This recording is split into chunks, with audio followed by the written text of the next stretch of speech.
Hello students, आज हम लोग कन्वर्जेंस इन मेजर के बारे में पढ़ेंगे। और जो ये दोनों लेमाज प्रूव करने के बाद जो मेन थ्योरम का प्रूफ है उसमें कुछ नहीं, दोनों लेमाज का रिजल्ट लिखना है।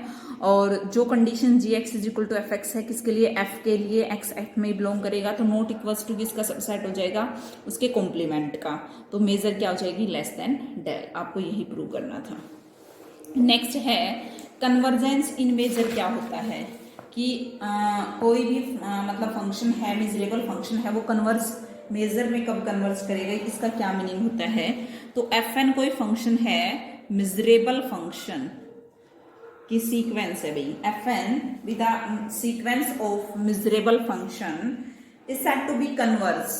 Said to be is said to be converge in measure. Measure में कब कन्वर्ज करेगी, इसका मीनिंग क्या है? To a measurable function, to a measurable function. क्या है आपके पास? मिजरेबल फंक्शन है f, written as this: epsilon greater than 0, there exists m belongs to set of natural numbers such that measure x such that fnx minus f of x mod value greater than epsilon is less than equal to epsilon for all n greater than equals to m। कि ये जो आपका sequence of measurable function था, इनकी mode value greater than epsilon है, उन numbers के लिए उनकी जो मेजर है सभी की वो लेस देन एप्सिलॉन आ जाए तो फंक्शन को क्या कहेंगे कि वो कन्वर्ज करेगा इन मेजर। उसके बाद देखिए मोस्ट इंपोर्टेंट थ्योरम है कि F N sequence of measurable function है which converge to F almost uniformly, that is F N converge in measure to F. ठीक है, कोई भी फंक्शन है, सीक्वेंस ऑफ मेजरेबल फंक्शन है, वो कन्वर्ज करती है एफ पे ऑलमोस्ट यूनिफॉर्मली, और आपको प्रूव करना है कि वो मेजर में भी कन्वर्ज करेगी। यानी कि almost uniform convergence implies convergence in measure, ये आपको इसमें प्रूव करना है। ठीक है, तो देखिए हम ऑलमोस्ट यूनिफॉर्म कन्वर्जेंस की डेफिनेशन लगाएंगे। उसमें क्या होता है कि there exist a measurable subset, there exist a measurable subset e not of e. Almost uniform convergence की डेफिनेशन क्या कहती है? Such that m of measure of E note का कॉम्प्लीमेंट लेस देन एप्सिलॉन। ठीक है भाई, ऑलमोस्ट यूनिफॉर्म कन्वर्जेंस के हिसाब से एक मुझे क्या मिजरेबल सबसेट मिलेगा? ई का ई नोट, और ये कंडीशन आपकी सेटिस्फाई होगी। एफ एन क्या है? कन्वर्जेंट है यूनिफॉर्मली, ठीक है, टू एफ, और किस पे होगा वो? ऑन ई नोट, जो ये ई नोट सबसेट है ना ई का, इस पे। ठीक है, तो इसकी भी डेफिनेशन लगा दो। There exist m belongs to set of natural number such that f n x minus f of x mod value less than epsilon for all n greater than equals to m for all x belonging to e not. ठीक है भाई, यानी कि ये condition किसके लिए satisfy है? ई not के लिए।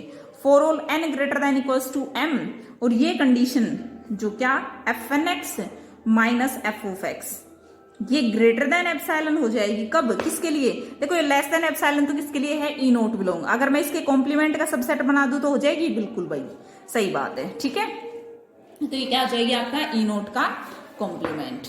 ओके, अब देखिए ध्यान से हमारे पास, और ई नोट दोनों साइड मेजर अप्लाई कर दो तो ये मेजर हो गई। मेजर ऑफ ई नोट का कॉम्प्लीमेंट क्या है? Less than epsilon. तो almost everywhere convergence implies convergence in measure. ठीक है भाई, ये आपका कंसेप्ट हो गया है। नेक्स्ट है, हाँ, ऑलमोस्ट यूनिफॉर्मली कन्वर्जेंस था भाई।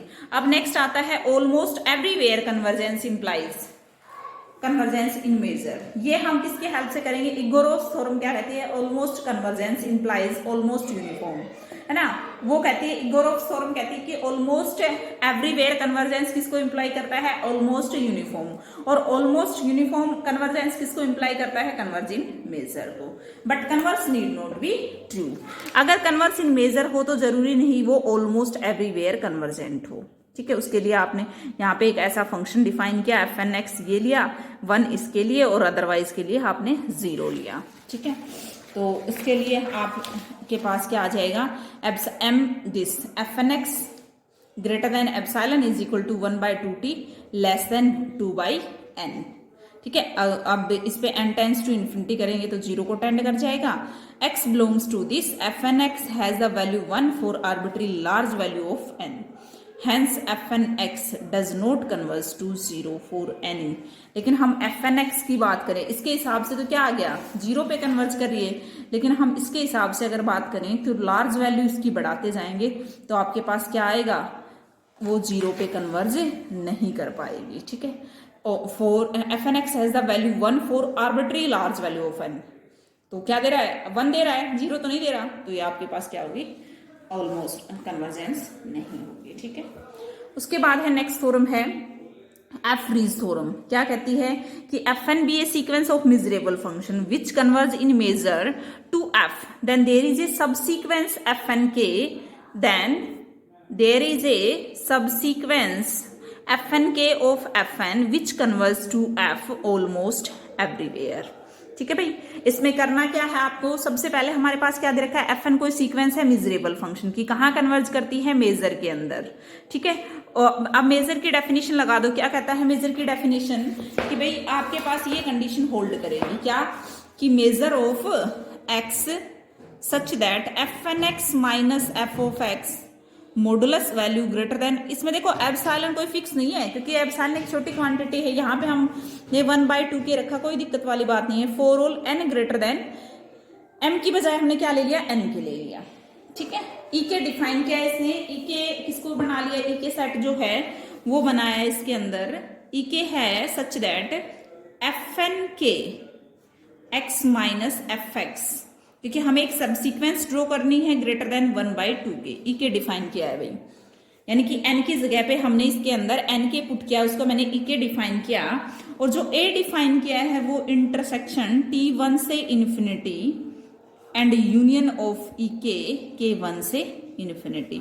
सबसे पहले इसको लार्ज किया, फिर इंटरसेक्शन करके इसको छोटा कर दिया, तो मेजर ऑफ a क्या आ जाएगी आपके पास, लेस देन, इसके में बताओ भाई, less than measure of union of E k. ठीक है। और ये क्या हो जाएगी, समीशन के t से infinity m of E k, और ये क्या है आपके पास, लेस देन 1/2। अब के कहां से स्टार्ट है भाई, t से स्टार्ट है, तो ये आ जाएगा आपके पास लेस देन t माइनस 1। ठीक है। मेजर ऑफ दिस, अब यहां से t टेंड्स टू इन्फिनिटी करेंगे, लार्ज करते जाएंगे, तो ये क्या हो जाएगी, बहुत छोटी हो जाएगी, और मेजर ऑफ a क्या आ जाएगा आपके पास, 0 आ जाएगा। ठीक है। अब कुछ नहीं करना, आपको क्लेम करना है कि जो fnk है वो f पे कन्वर्ज करेगी for all x belonging to a का कॉम्प्लीमेंट। पहले तो a निकाला, फिर है ना, फिर a का कॉम्प्लीमेंट निकाला। ठीक है। यहाँ पे थोड़ा सा हमें इधर ध्यान देना है कि हमने ये निकाला था, ठीक है, मेजर, और आपके पास उसके बाद हमने क्या किया इसको कि हाँ भाई, यहाँ एक बार और देखो, ये मैंने क्या किया, k से t किया, और हमारे पास था क्या, इंटरसेक्शन t1 से इन्फिनिटी और दिस। इसको आप कैसे लिखोगे, पहले इसको लिखेंगे k1 से इन्फिनिटी यूनियन ई के, और intersection with union k is equal to 2 से इन्फिनिटी ई के। ठीक है भाई। इसी तरह से इंटरसेक्शन के टी, ठीक है, इस तरह से करते जाएंगे, तो सबसे जो छोटा रहेगा इंटरसेक्शन में वो कॉमन आएगा। ठीक है। तो सबकी इंटरसेक्शन की तो हमारे पास क्या आ गया, के टी से इन्फिनिटी। ठीक है। इसको खोल देंगे हम, इंटरसेक्शन मैंने किया है ना, तो के कहाँ से स्टार्ट है आपका, के 1 2 3 अप टू टी प्लस 1 ऐसे चलता जाएगा। ठीक है। तो हमने यहाँ पे क्या रखा है, इंटरसेक्शन करते जाएंगे, और इंटरसेक्शन में जो कॉमन आएगा वो हमने लिखा है यूनियन ऑफ के टी से इन्फिनिटी। ठीक है। आगे देखिए, अब यहाँ पे सिर्फ आपको fn(x) प्रूव करना है इसके लिए, और ये हम मान के चलते हैं कि x a के कॉम्प्लीमेंट में बिलोंग करता है। अगर x a के कॉम्प्लीमेंट में बिलोंग करता है तो x यूनियन ऑफ ई के में बिलोंग नहीं करेगा, क्योंकि ये क्या है, a पे डिफाइंड है आपका।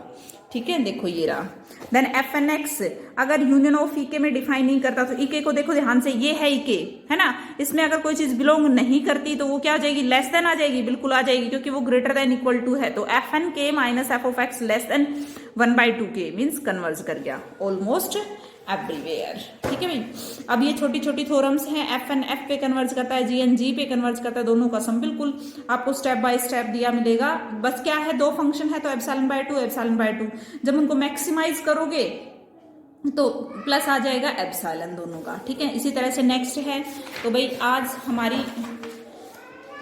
एफ एन पॉजिटिव नेगेटिव, ये बिल्कुल छोटी छोटी थ्योरम है, आपको अच्छे से समझ में आ जाएगी। ठीक है, अगर ना भी आए तो एक आधी थ्योरम की आप फोटो मुझे सेंड कर सकते हो कि भाई ये हमारी नहीं है, क्योंकि ये जर्नल से रिजल्ट हैं और सेकंड यूनिट आपकी खत्म हो चुकी है। ठीक है, अब हम थर्ड यूनिट स्टार्ट करेंगे, तो जो भी सेकंड यूनिट्स के आपके डाउट्स हैं वो मेरे पास सेंड कर सकते हो। और एक आधे आपके जैसे इसमें 40 पेज हैं, तो मान के चलो 30 तक आपका एक क्वेश्चन का काम हो जाता है। ठीक है, तो ज्यादा करने की भी जरूरत नहीं है, अगर आप लेकिन जो भी करें अच्छे से करें। ठीक है, थैंक यू सो मच।